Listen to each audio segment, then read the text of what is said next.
Passa a palavra ao senhor Guilherme Guimarães Feliciano, presidente da Associação Nacional do Magistrado de Justiça do Trabalho, ANAMATRA. Senador Tasso, agradeço o convite que foi feito à ANAMATRA, Associação Nacional dos Magistrados da Justiça do Trabalho. Cumprimento o professor Pastor e meu colega de universidade, sou professor lá da Faculdade de Direito. Cumprimento os demais membros da mesa, os senhores senadores, senhores juízes, advogados presentes, servidores da casa, imprensa. Como o meu tempo é curto, eu vou me dedicar a buscar alguns esclarecimentos, obviamente, na nossa perspectiva. Algumas afirmações, alguns mantras até que são repetidos insistentemente e que, a nosso ver, acabam induzindo a certos enganos. E antecipo dizendo que a magistratura do trabalho, aqui falo com deliberação do Conselho de Representantes da ANAMATRA, 24 associações regionais, e também das teses dos Congressos Nacionais de Magistrados. A magistratura do trabalho, aqui a ANAMATRA representa quase 4.500 juízes de trabalho, ela tem uma posição restritiva em relação a este projeto. Mas ela não é contrária à modernização da legislação trabalhista. Achamos que a legislação trabalhista merece modernização, desafia uma discussão abrangente, que inclusive tire do papel algumas previsões constitucionais que lá estão há quase 30 anos e que também não foram regulamentadas. A Constituição prevê a proteção contra a automação, a proteção do emprego contra a automação. A Constituição prevê a cogestão de empresa. A Constituição prevê a proteção contra a dispensa arbitrária ou sem justa causa. A Constituição prevê a greve no serviço público. A Constituição prevê o adicional de penosidade. Tudo isto também aponta um horizonte de futuro que o Constituinte originário pretendia e que nunca se regulou. Talvez pensar em modernização fosse também pensar em retirar do papel previsões que lá estão já há quase 30 anos e que merecem alguma efetividade. A nossa preocupação aqui é que, em primeiro lugar, muitas vezes se diz, e aqui eu ouvi isto, e foi até um questionamento feito pelo senador Ferraço, que esta reforma não retira direitos e que esta reforma não tem questões de constitucionalidade. E aí me permitam divergir. Ela retira direitos. Eu acho que isso tem de ser claramente reconhecido. Ela retira direitos, inclusive textualmente. No último artigo, ela revoga artigos da CLT que hoje conferem direitos. Podemos discutir se esses direitos são bons ou não. E é uma discussão que deve ser feita no parlamento. Mas afirmar que não se retira direitos não é verdadeiro. Então, por exemplo, o direito às horas de trajeto. Hoje se entende, isso está na lei, está no artigo 58 da CLT, que se o trabalhador precisa da condução fornecida pela empresa para ir ao trabalho, porque não há transporte regular disponível, porque neste caso, para que ele esteja no horário, interessa à própria empresa fornecer esta condução e, portanto, não é em qualquer situação, é nesta situação em que ele efetivamente está à disposição do empregador, esse tempo computa-se na jornada e será considerado, inclusive, para horas extras, se for o caso. Esse direito, com a reforma, desaparece. O parágrafo que trata disso simplesmente é revogado. Esse direito não existirá mais. A CLT prevê que, para a mulher, devido à sua condição, para a mulher, antes do início das horas extraordinárias, há um intervalo de 15 minutos. O Tribunal Superior do Trabalho, no recurso extraordinário 658-312, chegou já a reconhecer a constitucionalidade deste preceito, que reconhece esse direito apenas à mulher, pela sua específica condição. A reforma retira esse direito. Esse direito é simplesmente antes de iniciar a jornada extraordinária. Ela faz a sua jornada de 8 horas e aí pode descansar 15 minutos antes de iniciar as horas extraordinárias. Isso desaparece.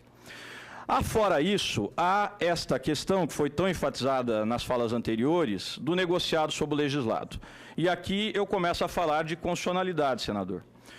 A Constituição diz que são direitos dos trabalhadores urbanos e rurais, além de outros que melhorem a sua condição social, esta é a expressão constitucional, outros que melhorem a sua condição social, todos aqueles que estão nos 34 incisos. E abre 3 exceções.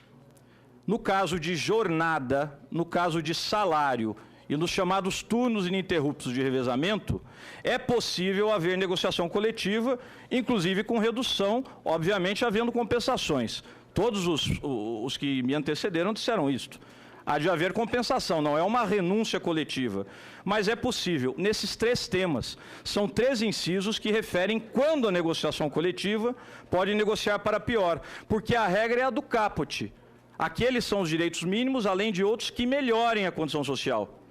Vamos olhar o projeto e ele permite que o negociado piore a condição do trabalhador com relação a registro de ponto. Então, hoje há uma regra clara quanto ao fato de que, se a empresa tiver mais de 10 empregados, ela tem de ter registro de ponto. Isso não tem nada a ver com as questões que eu mencionei, diz respeito ao controle administrativo da empresa, diz respeito à prova no processo. Isso poderá ser negociado. Enquadramento da atividade quanto à insalubridade. Hoje, os técnicos do Ministério do Trabalho é que verificam na empresa qual é a condição, e aí a norma regulamentadora número 15 estabelece os adicionais de insalubridade, conforme o caso, insalubridade em grau mínimo, médio e máximo.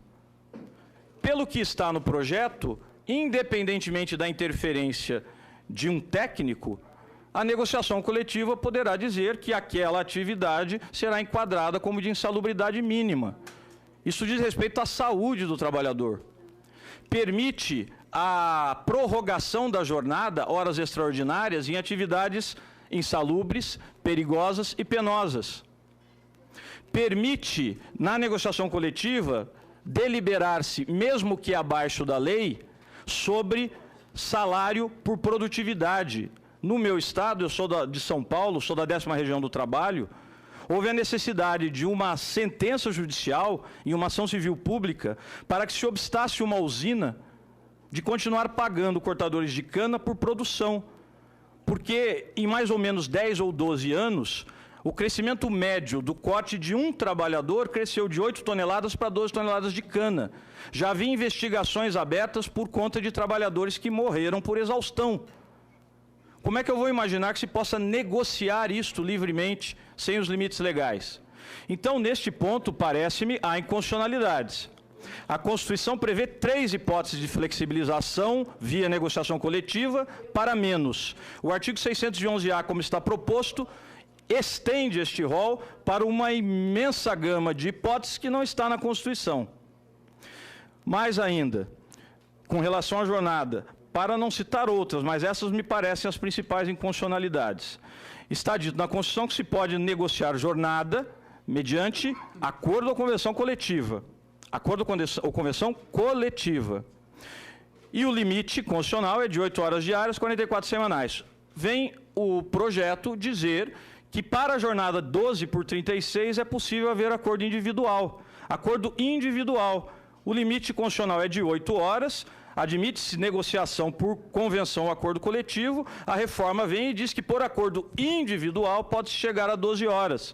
12 horas sem intervalo. O intervalo pode ser só indenizado, ou seja, eu posso ter em tese um acordo individual de um cortador de cana que vai trabalhar 12 horas sem intervalo. Isto é o que decorre do projeto, contrariando, a meu ver, literalmente a Constituição. E mais ainda, o projeto cria a figura do trabalhador hipersuficiente, aquele que recebe mais que 2 valores equivalentes ao teto do regime geral de previdência social, que seria hoje mais ou menos R$11.000. Quem receba mais do que isso é hipersuficiente. E aí pode negociar individualmente tudo que está no 611-A, tudo. Tudo que está lá, interpretação do texto, até enquadramento de atividade insalubre, pode ser negociado individualmente, quando a Constituição diz que só em 3 temas é possível negociação para menos, mediante negociação coletiva. Então, isso também, para mim, é de uma inconstitucionalidade gritante. Mas aí eu continuo, porque o meu tempo também corre. A questão econômica vai gerar empregos, e aí o professor Pastore deu aqui o seu entendimento, e outros foram apontados anteriormente. E poderíamos discutir se os exemplos da Europa servem ou não servem para o Brasil. Bom, temos o exemplo do México. O México também não tem garantia de emprego. E lá fez-se uma reforma, aliás, isso foi demonstrado pelo Procurador-Geral do Trabalho, fez-se uma reforma de caráter flexibilizador, e o que aconteceu foi apenas a migração dos postos de trabalho, de 1.200.000 postos, os números praticamente batem, de postos que nós diríamos, pelo jargão da OIT, postos de trabalho decente, migrou-se para 1.200.000 postos de trabalhos ditos precarizados, tempo parcial, trabalho intermitente, por aí vai. Mas podemos olhar para a nossa própria realidade, não é? Na chamada era FHC, foram feitas reformas dessa natureza. Tivemos a Lei 9.601, que criava o contrato por prazo determinado, que permitia, inclusive, que as empresas recolhessem ao Fundo de Garantia o valor equivalente a 2% do salário, e não 8%. Além de outras reduções, mediante negociação coletiva. Criou-se o contrato de trabalho a tempo parcial, é desta época, anos 90 do século passado. O próprio TST cedeu na sua jurisprudência originária que não admitia terceirização de atividade fim, exceto no caso do trabalho terceirizado, do trabalho temporário, que é aquele trabalho específico para suprir a empresa quando há uma necessidade excepcional de mão de obra, por exemplo, lojas de shopping center no final do ano, ou então a substituição do pessoal regular, por exemplo, férias coletivas. Apenas neste caso, mas o TST evoluiu para a súmula 331, dizendo, não, é possível terceirizar qualquer atividade meio da empresa. A jurisprudência evoluiu nesse sentido. Tudo isso aconteceu nos anos 90. Pergunto a vocês, tivemos um boom de empregabilidade nos anos 90? O Brasil teve pleno emprego nos anos 90? Os anos 90 são para nós uma referência de um grande marco de crescimento econômico e empregabilidade do Brasil? Não. Aliás, nós tivemos alguns economistas falando em pleno emprego há mais ou menos 10 anos, se eu não estou enganado, por conta do crescimento econômico. A legislação trabalhista era exatamente esta, no momento em que as taxas de desemprego giravam em torno de 6% na média nacional das principais capitais. Era exatamente essa legislação trabalhista. Agora as coisas mudam, porque a economia mudou, e a legislação trabalhista será culpada por isto? Não me parece adequado. Ainda, algo mais, agora dizendo respeito ao que toca até mais diretamente à magistratura do trabalho, que é o exercício da sua jurisdição. E algumas coisas já foram, inclusive, mencionadas aqui. Imaginem a seguinte situação. Um pequeno avião tem lá o seu piloto, o copiloto, estes têm uma bela remuneração, vamos imaginar que recebam lá 20 mil reais. Tem o restante da tripulação, vamos dizer que esses recebam bem menos, não é assim na realidade, mas apenas para raciocinar, recebam R$ 1.200, um pouco mais claro o mínimo. Não é esta a realidade, mas apenas para raciocinarmos. E depois temos lá 30 passageiros.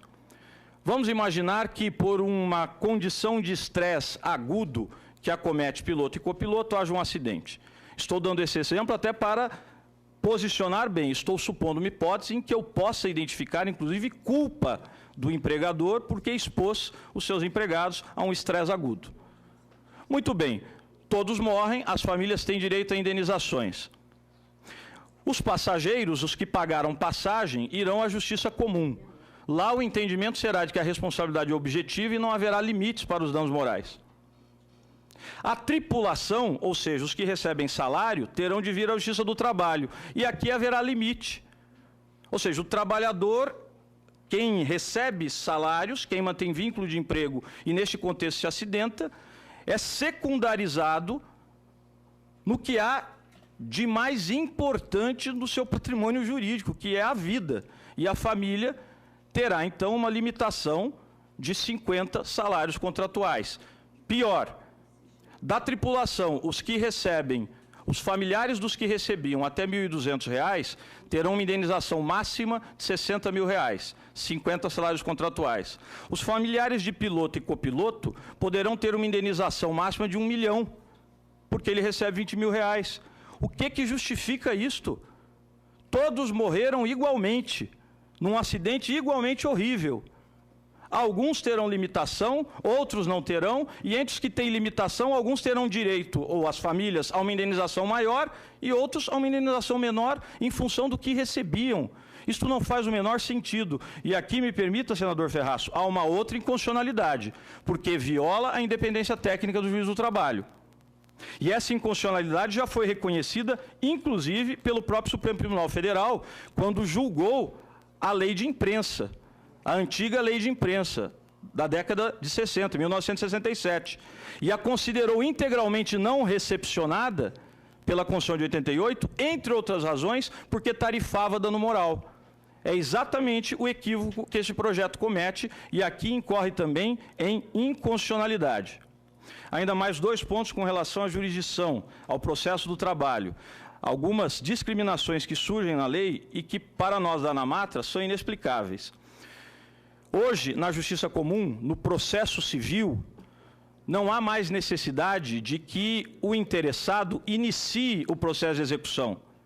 Eu tenho a chamada fase de cumprimento de sentenças. Já não tem processo de conhecimento e processo de execução. É fase de conhecimento e fase de cumprimento. Vai automático.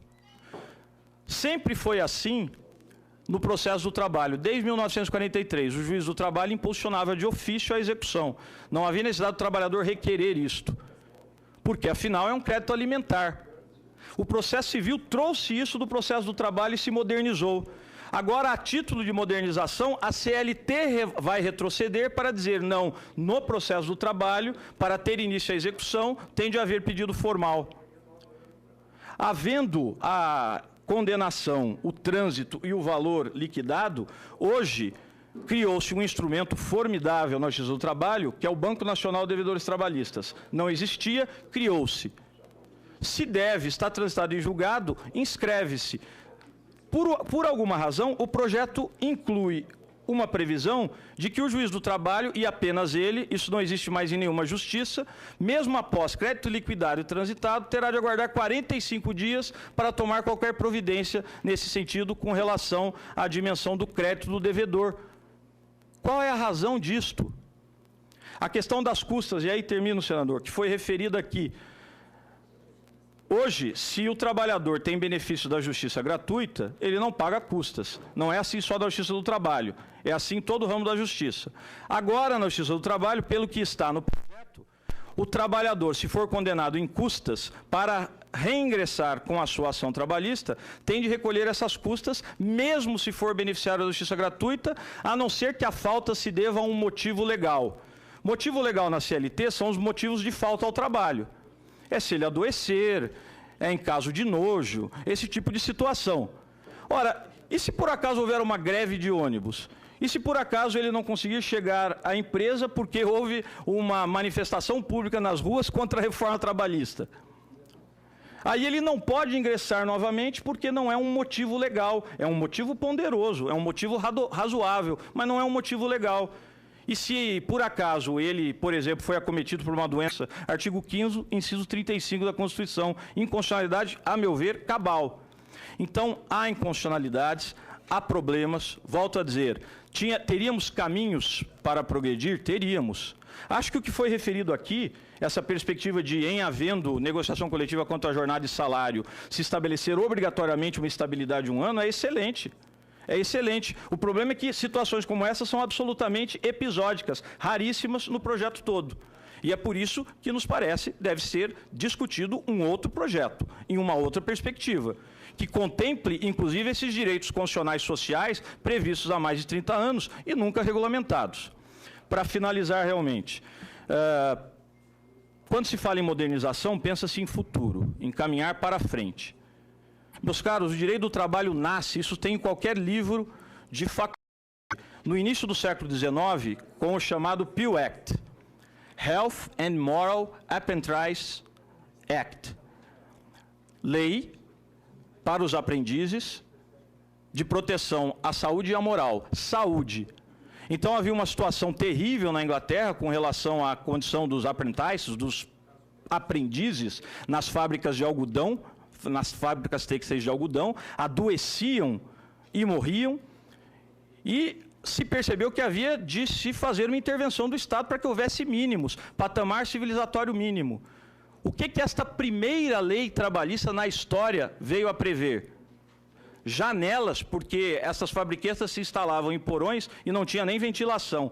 Janelas, idade mínima para o trabalho e limite de jornada, 12 horas àquela altura, para tratar da saúde do trabalhador. O direito do trabalho nasce sob o marco da proteção da saúde do trabalhador, limitando jornada. Isto há 200 anos. A reforma vem e diz: questões de jornada e intervalo não dizem respeito à saúde. Isto, permitam-me, não é o futuro, isto é o passado. Senador, muito obrigado. Muito obrigado, doutor Guilherme Feliciano, presidente eleito da Associação Nacional dos Magistrados da Justiça do Trabalho.